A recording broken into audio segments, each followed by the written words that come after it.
Now, providing reliable information is crucial in helping employees address returning to on-site work anxiety, so I'm providing some important communication tips for supervisors. There's about 6 or 7 in the following 3 slides.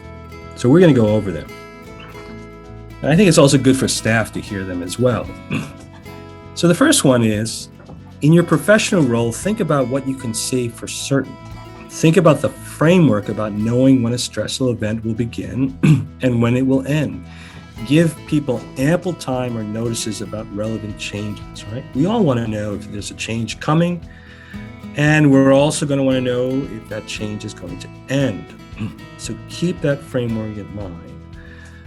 The second is pretty obvious, but it's worth noting. Transparency must be maintained.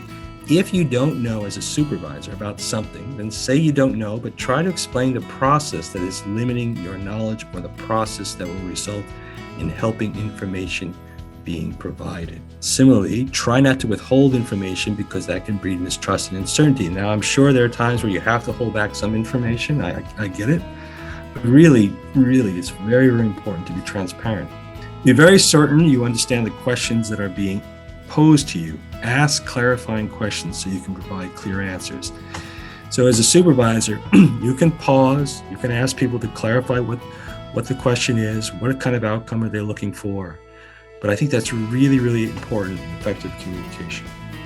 If you can provide clear, relevant, and this is important, easy to understand data. People like data, as long as it's easy to understand.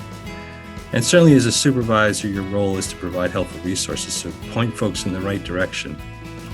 And finally, be available and reliable, be a good listener, and validate when you can. And I've put one of the principles that Stephen Covey speaks about right there, and this is from his famous book, 7 Habits of Highly Effective People.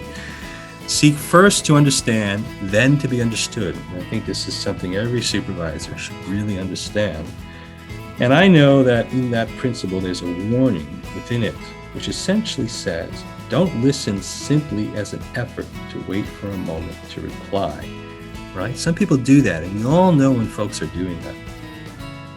So the problem with that, of course, is if you're not listening carefully, you're not understanding what's being asked of you. And if you do that, then you're not going to provide a clear response, and you're going to be seen as unreliable.